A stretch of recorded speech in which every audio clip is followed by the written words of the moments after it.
1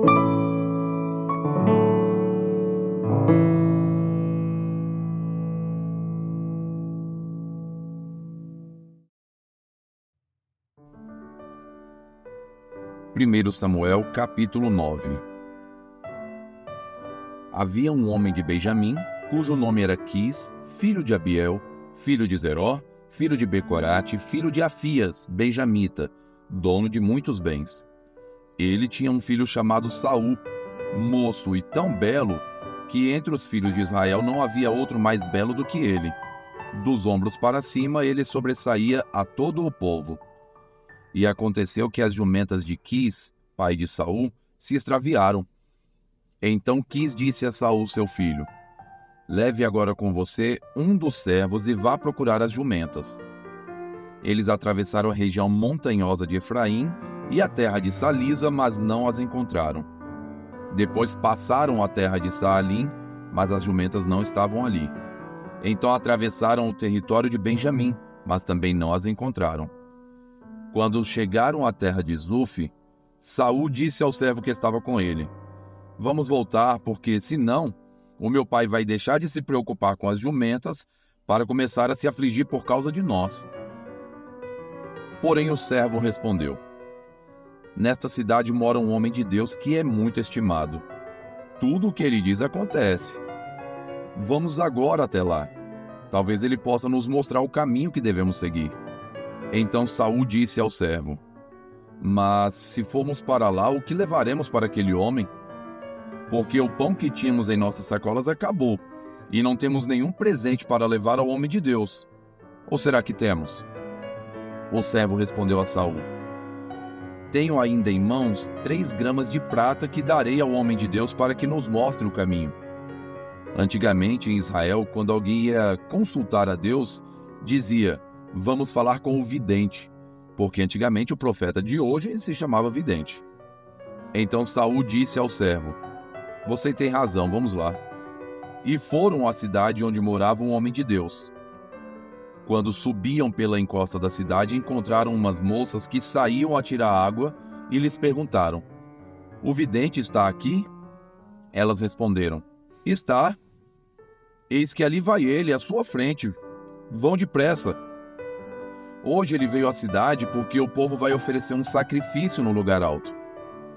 Ao entrarem na cidade, vocês o encontrarão antes que ele suba ao lugar alto para comer, porque o povo não comerá enquanto ele não chegar, porque ele tem de abençoar o sacrifício e só depois os convidados irão comer.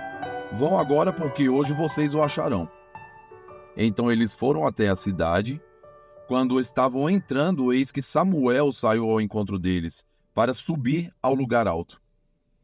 Ora, um dia antes de Saul chegar, o Senhor tinha revelado isso a Samuel, dizendo: amanhã, a estas horas, enviarei a você um homem da terra de Benjamim, o qual você ungirá por príncipe sobre o meu povo de Israel.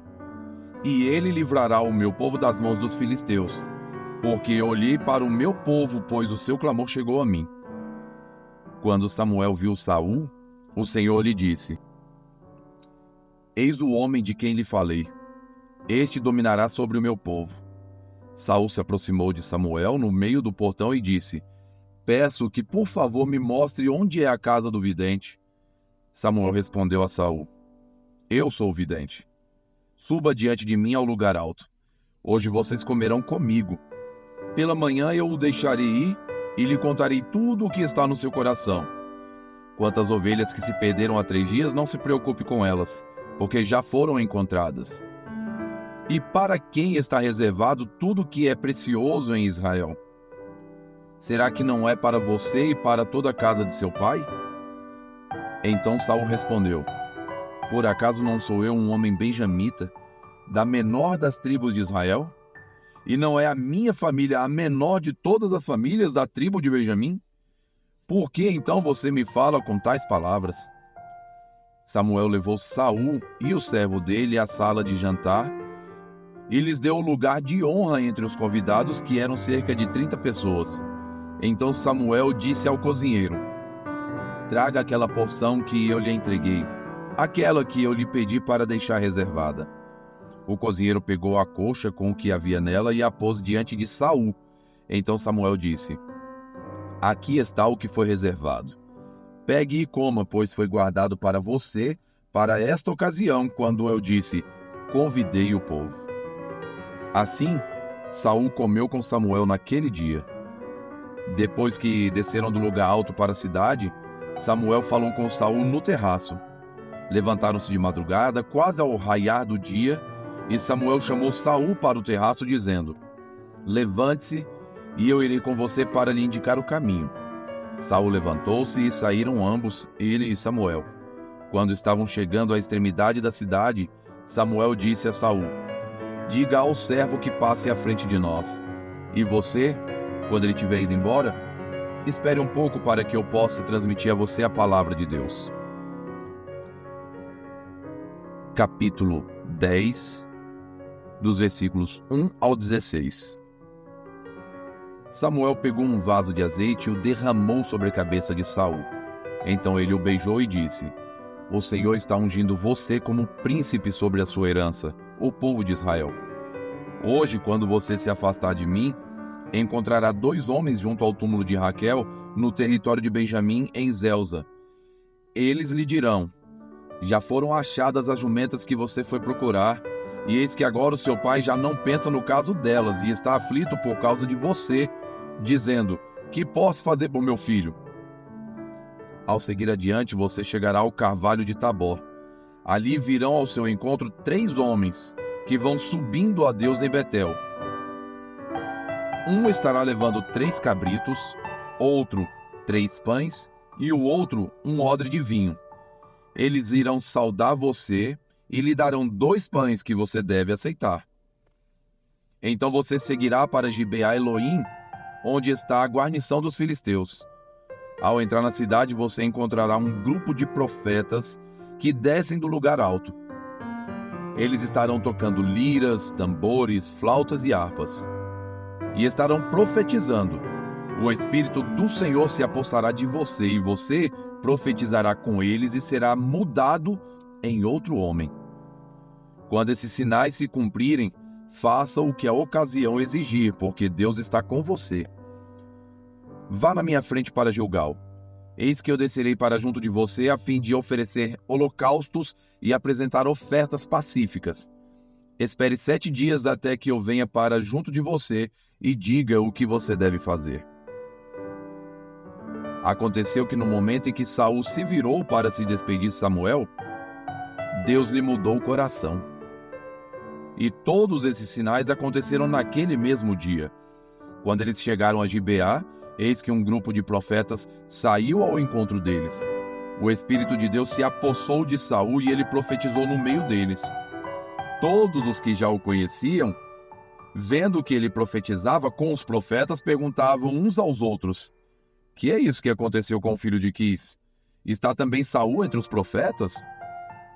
Então um homem do lugar perguntou: e quem é o pai dos outros? Por isso surgiu esse provérbio: está também Saul entre os profetas?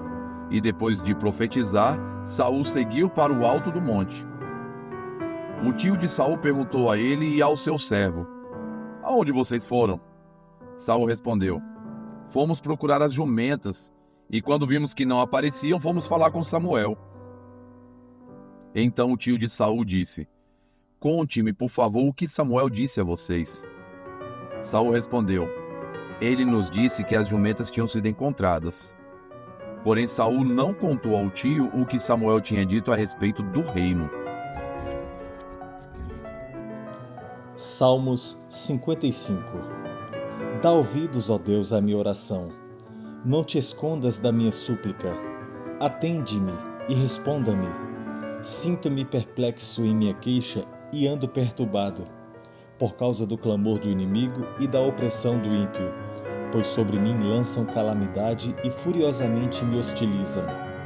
O meu coração estreme no peito, terrores de morte caem sobre mim. Temor e tremor me sobrevêm, e o horror se apodera de mim. Então eu disse: quem me dera ter asas como a pomba, voaria e acharia descanso. Eis que fugiria para longe e ficaria no deserto. Depressa eu me abrigaria do vendaval e da tempestade. Destrói, Senhor, e confunde os seus conselhos, porque vejo violência e conflitos na cidade. Dia e noite andam em volta dela. Nas suas muralhas e dentro delas reinam a corrupção e a maldade. A destruição no meio da cidade. Das suas praças não se afastam a opressão e o engano. Porque não é um inimigo que me afronta. Se o fosse, eu suportaria. Nem é o que me odeia quem se exalta contra mim, pois dele eu me esconderia. Mas é você, homem meu igual, meu companheiro e meu íntimo amigo. Juntos nós entretínhamos e íamos com a multidão à casa de Deus. Que a morte os assalte e vivos desçam à sepultura, porque há maldade nas suas moradas e no seu íntimo. Eu, porém, invocarei a Deus, e o Senhor me salvará. À tarde, pela manhã e ao meio-dia, farei as minhas queixas e lamentarei, e ele ouvirá a minha voz. Em paz ele livra a minha alma dos que me perseguem, pois são muitos contra mim. Deus ouvirá e lhes responderá, ele que preside desde a eternidade, porque não há neles mudança nenhuma, e não temem a Deus. Tal homem estendeu as mãos contra os que tinham paz com ele. Violou a sua aliança. A sua fala era mais macia que a manteiga. Porém no coração havia guerra. As suas palavras eram mais suaves que o azeite, mas eram, de fato, espadas afiadas. Lance os seus cuidados sobre o Senhor, e ele o susterá. Jamais permitirá que o justo seja abalado. Tu, porém, ó Deus, os lançará na cova profunda. Homens sanguinários e fraudulentos não chegarão à metade dos seus dias. Eu, todavia, confiarei em ti. Romanos, capítulo 1, dos versos 16 a 32. Pois não me envergonho do Evangelho, porque é o poder de Deus para a salvação de todo aquele que crê, primeiro do judeu e também do grego. Porque a justiça de Deus se revela no Evangelho de fé em fé, como está escrito: o justo viverá por fé. A ira de Deus se revela do céu contra toda impiedade e injustiça dos seres humanos, que por meio da injustiça suprimem a verdade. Pois o que se pode conhecer a respeito de Deus é manifesto entre eles, porque Deus lhes manifestou. Porque os atributos invisíveis de Deus, isto é, o seu eterno poder e a sua divindade, claramente se reconhecem desde a criação do mundo, sendo percebido por meio das coisas que Deus fez. Por isso, os seres humanos são indesculpáveis, porque tendo conhecimento de Deus, não o glorificaram como Deus, nem lhe deram graças. Pelo contrário, se tornaram nulos em seus próprios raciocínios, e o coração insensato deles se obscureceu. Dizendo que eram sábios, se tornaram tolos, e trocaram a glória de Deus incorruptível por imagens semelhantes ao ser humano corruptível, às aves, aos quadrúpedes e aos répteis. Por isso, Deus os entregou à impureza pelos desejos do coração deles, para desonrarem o seu corpo entre si. Eles trocaram a verdade de Deus pela mentira, adorando e servindo a criatura em lugar do Criador, o qual é bendito para sempre. Amém. Por causa disso, Deus os entregou a paixões vergonhosas, porque até as mulheres trocaram o modo natural das relações íntimas por outro, contrário à natureza. Da mesma forma, também os homens, deixando o contato natural da mulher, se inflamaram mutuamente em sua sensualidade, cometendo indecência, homens com homens, e recebendo em si mesmo a merecida punição do seu erro. E por haverem desprezado o conhecimento de Deus, o próprio Deus os entregou a um modo de pensar reprovável, para praticarem coisas que não convêm. Estão cheios de todo tipo de injustiça, perversidade, avareza e maldade.